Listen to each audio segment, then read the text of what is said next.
Welcome to The Explainer. Today we're diving into a story that's, well, it's pretty different. It's a fable about friendship and survival, but here's the twist. It's told entirely through sound. We're going to explore how an entire world and a powerful bond can be built without a single word. So that brings up a really interesting question, right? Can a story really be told without using any words at all? Well, let's find out. We're going to listen our way through a modern fable about a very unlikely friendship, one that's born in a world painted with nothing but the sounds of nature. Our story doesn't start with once upon a time. It starts with the lonely, instinctual sounds of survival. If you just close your eyes for a second, you can almost see the whole scene just from the sounds themselves. Okay, so this first chapter, it's all about solitude. The sounds you hear are meant to paint a picture of a creature's lonely, instinct-driven existence. I mean, just think about these raw, simple sounds. The sniffing, the footsteps, the crunching. They paint such a vivid picture, don't they? This is a life defined by one thing and one thing only, the relentless hunt for the next meal. It's a world of pure necessity. And even this tiny little moment of disappointment, it just hammers home the harsh reality of its isolated life. There's really no comfort here, just this constant, frustrating search for something to eat. But then, just as we're kind of settling into this bleak, quiet world of survival, something else cuts through the silence. A completely different kind of sound. Just listen to that for a second. A bird's whistle, the sound of light bouncing. I mean, this isn't about survival at all. This is the sound of life itself, of joy, just for the sake of it. It's a melody that doesn't need a reason to exist. And this, right here, just brilliantly lays out the huge contrast between our two characters. On one side, you have this grim world of necessity, and on the other, a world of what seems like effortless delight. So you have to wonder, how could these two worlds possibly meet?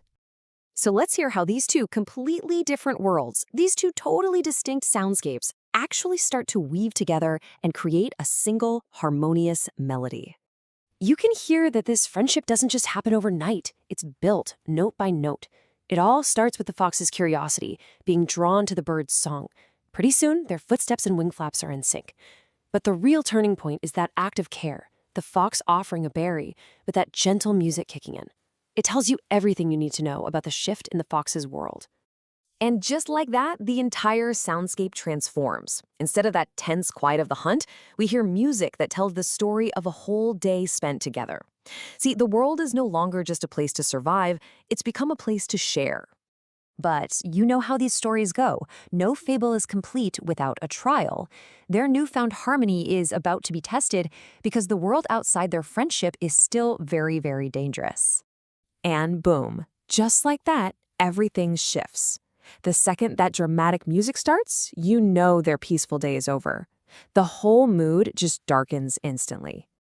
A storm just crashes into their world, and you can hear the chaos, right? The pattering rain that turns into a heavy downpour.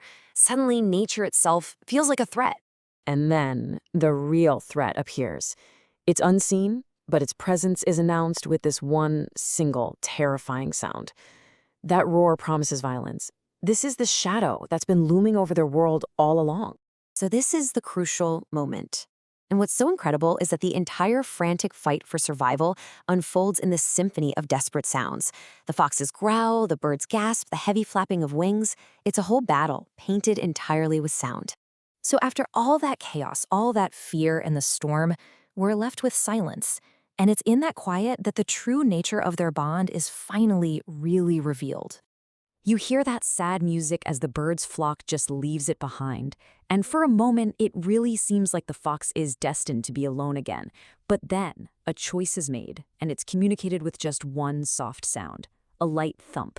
The bird came back. And that, right there, is the powerful, unspoken moral of the whole story.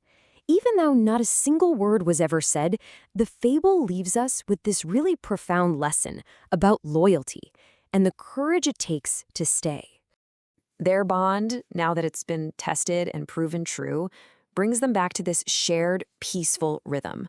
That sound of chewing is no longer a sign of lonely survival, but of shared food and comfort. They're together. And so, This wordless fable kind of leaves us with this one last thought, doesn't it? It prompts us to ask ourselves, who is the unexpected song in our own story? What seemingly small sound or person has shown up and completely changed our world's melody forever? Thanks for joining